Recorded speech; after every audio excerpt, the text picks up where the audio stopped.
আলহামদুলিল্লাহ। দেখেন, গোবর দিয়েও যে গ্যাস তৈরি হয় এই দৃশ্য না দেখলে কেউ বিশ্বাসই করতে পারতেন না। এটা হচ্ছে আপনার ফেলনা গোবর দিয়ে গ্যাস তৈরি হচ্ছে। মাশাআল্লাহ, মাশাআল্লাহ। আসসালামু আলাইকুম, কেমন আছেন সবাই? আশা করি ভালোই আছেন। দেখতে পাচ্ছেন একটি চুলা। এটা হচ্ছে বায়োগ্যাসের চুলা। এটা মূলত সবুজ শক্তি বায়োগ্যাসের একটি ট্যাঙ্কি স্থাপন করে ওনারা গোবর দিয়ে গ্যাস তৈরি করছে। অনেকে আমার কাছে প্রশ্ন করেছিলেন, ভাই পুরনো কোনো প্ল্যানের একটা ভিডিও দেখতে চাই।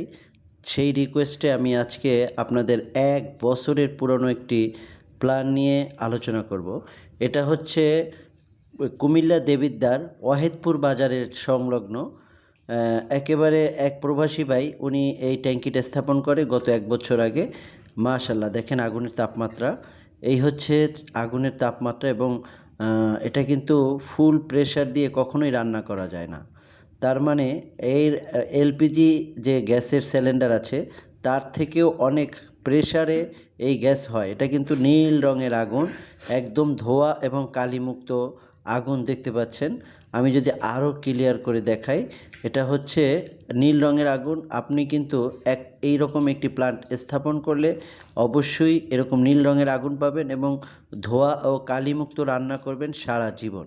এটা কিন্তু ৩ বছরের গ্যারান্টি এবং ২৫ বছরের সার্ভিস ওয়ারেন্টি আছে।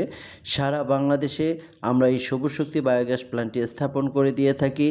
নিচের দেয়া নাম্বারে যদি আমাদের সাথে যোগাযোগ করেন, আমরা অবশ্যই পৌঁছে দেব আপনাদের কাছে এরকম একটি সবুজ শক্তি বায়োগ্যাসের প্ল্যান্ট। এটা অল্প কিছু টাকায় আপনি স্থাপন করতে পারেন, বিনিময়ে ২৫ বছর রান্নার নিশ্চিন্ত সেবা ভোগ করতে পারেন। দেখতে পাচ্ছেন মিটার, আমরা যদি মিটারটা ফলো করি, উনি কিন্তু সকালে রান্না করেছে, দুপুরে রান্না করেছে, এখন ৩টা বেজেছে।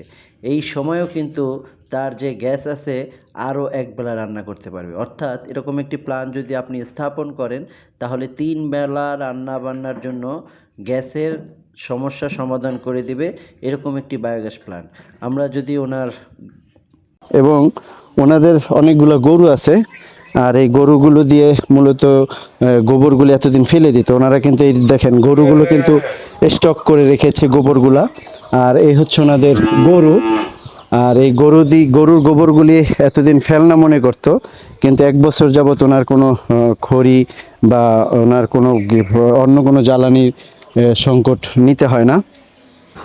তো আলহামদুলিল্লাহ, আমরা ওয়াহেদপুর বাজারে, আমি কিন্তু এই পথ দিয়ে যাইতেছিলাম, তো এখান থেকে আমরা কাজীবাড়ি সুজন ভাইয়ের বাড়ির সামনে, ওয়াহেদপুর বাজারের মাদ্রাসার সামনে। তো ওই সুজন ভাই উনি একজন প্রবাসী, তো মালয়েশিয়ান প্রবাসী। উনি মূলত ওনার প্ল্যানটা অর্ডার করার পরে উনি এই কিছুক্ষণ আগে স্থাপন করে দিয়ে আসি, এবং আমি এখন আবু হানিফ ভাইয়ের বাসায় আসছি, কারণ আমি এই পথ দিয়ে যখন যাচ্ছিলাম ট্যাঙ্কিটা আমি ফলো করছি। তো এই ট্যাঙ্কিটা আমি গত ১ বছর আগে বসাই দিয়ে আসছি।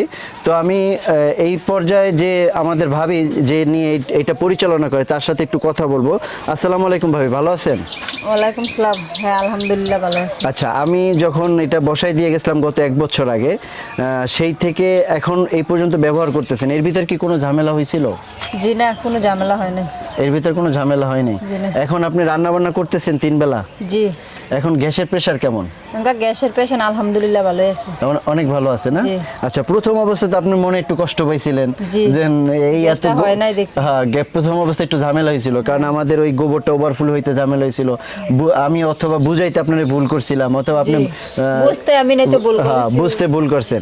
এখন আপনি বলেন তো, এই যে প্ল্যানটা আপনি যে ব্যবহার করতেছেন, প্রথমের ভুল বাদ এখন গত ১ বছর যাবত যে আপনি ব্যবহার করতেছেন, সেক্ষেত্রে আপনার কাছে কি মনে হয়, এটা কি আসলে আপনার জন্য মানে সাশ্রয়ী কিনা? না, আমার জন্য এটা ভালোই হয়েছে, অনেক সাশ্রয়ী। আপনি একটু বলবেন মানে আপনার এখন কি কি উপকার হইতেছে? এই যে ধরেন আমার লার্কি, এরপরে দিকে সিলিন্ডারের গ্যাস, এইসব আমার উপকার হইতেছে। সিলিন্ডার গ্যাস এখন আপনার আর কিনতে হয় না, তারপর ধোয়া কালি না, এইসব আমি কালি কি হয় আপনার এটা? জি না কালি হয় না। অনেকে প্রশ্ন করে। আচ্ছা, আরেকটা প্রশ্ন আমার খুব জরুরি ভিত্তিতে, অনেকেই আমাকে কমেন্ট বক্সে জানায় যে এখান থেকে রান্না করলে ভাত তরকারি থেকে রান্না হয়, আপনার কি গন্ধ হয়? জি না, এমনি ভাত তরকারির কোনো গন্ধ হয় না। যখন চালু করি তখন একটু গোবরের গন্ধটা আসে। কিন্তু ভাত তরকারির কোনো সমস্যা হয় না, এই ভাত তরকারি কিন্তু আগুন জ্বললে তখন আর তো গন্ধ আসে না, না। না। তার মানে গন্ধটা তো আমরা পোড়ায় ফেলতেছি। হ্যাঁ, হ্যাঁ। তার মানে চুলাটা চালু করতে 2 সেকেন্ড যে সময় লাগে এরকম এই ওই 2 সময়- সেকেন্ডের গন্ধ আসে।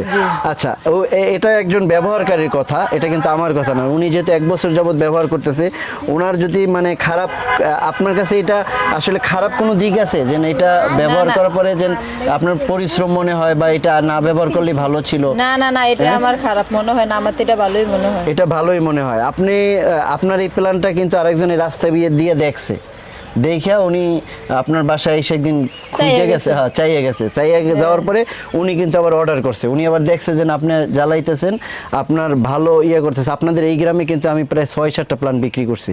আচ্ছা, যাই হোক, আলহামদুলিল্লাহ। এই যে ভাবি আমাদের কথা বললো যে আবু হানিফ ভাইয়ের ওয়াইফ, উনি বলতেছে যে এখান থেকে কোনো গন্ধ নাই এবং এখান থেকে 3 বেলা রান্না বান্না করার জন্য তার কোনো সমস্যা হইতেছে না। অনেকে আমার জিজ্ঞাসা করছিলেন যে 1 বছর যাবত রান্না করেন, এইরকম কোনো আমরা প্ল্যান দেখতে চাই। এটা কিন্তু কোম্পানি আপনাকে 25 বছরের সার্ভিস ওয়ারেন্টি দিবে এবং 3 বছর রিপ্লেসমেন্ট গ্যারান্টি। তাও আবু হানিফ ভাই যেহেতু এটা বসাইছে, উনি একজন প্রবাসী ভাই, উনি যখন বসাইছে তখন 1 বছর যেহেতু হয়েছে, এখনও 2 বছর কিন্তু এটা রিপ্লেসমেন্ট ওয়ারেন্টি তার রয়ে গেছে। তার মানে 2 বছর পরে তাহলে কি হবে, 25 বছর পর্যন্ত কিন্তু কোম্পানি সার্ভিস দিবে।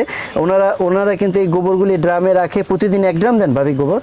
গোবর পানি একদম দিই। প্রতিদিন 1 ড্রাম দেন? হ্যাঁ, 60 আর কেজি শীতের পানি। সিজনে কিভাবে দিচ্ছেন? 50 কেজি গোবর, 50 কেজি পানি। শীতের সিজন কি ডেলি দিচ্ছেন? দিই একদিন পর পর। একদিন পর পর, শীতের সিজনে একদিন পর পর দিচ্ছেন। আলহামদুলিল্লাহ, আপনি তো অনেক কিছু জানেন। আর আমাদের কাস্টমার কেয়ার থেকে কি আপনাকে যোগাযোগ করছিল, মানে ওনারা ফোন দিছিল, দেওয়ার পর আমার সাথে কথা একদিন কথা হয়েছিল, এরপর আর কথা হয় না। এই যে শীতের সময় যেগুলা নিয়ে গ্যাসটা একটু কম ছিল, তখন ফোন দিছিল, বলছে যে শীতের সময় নাকি গ্যাস কম হয়। আচ্ছা, এখন যখন গ্যাস শেষ হয়ে যায় তখন কি দোতলা পুরো খালি হয়ে যায় দেখছেন? এমনি গ্যাস শেষ হলে খালি হয়, আর যদি গ্যাস যদি পুরো থাকে তাহলে তখন দোতলায় গোবর গোবর থাকে। আচ্ছা, এইটা আমরা সবসময় ফলো করব। যখন আপনি দেখবেন যে আমার রান্না বান্না শেষ কিন্তু দোতলা গোবর পানি আছে, এটা যদি থাকে, এই ভুল কিন্তু একবার আপনার হয়েছিল, তখন ওই মগ দিয়ে ফেলাই দিতেন। হ্যাঁ, এরকম যদি হয় তাহলে মগ দিয়ে ফেলাই দিতে হবে, কারণ গ্যাস শেষ মানে দোতলায় কোনো গোবর পানি থাকবে না থাকলে এটা ভালো। তো এভাবেই আমরা সবুজ শক্তি বায়োডাইজেস্টার নিয়ে কাজ করতেছি সারা বাংলাদেশে। আমি এই মুহূর্তে দেবিদ্বার থেকে বিদায় নিব। দেখা হবে আপনাদের সাথে অন্য কোনো ভিডিওতে অন্য কোনো সময়। ততক্ষণে ভালো থাকবেন। আসসালামু আলাইকুম ওয়া রাহমাতুল্লাহ।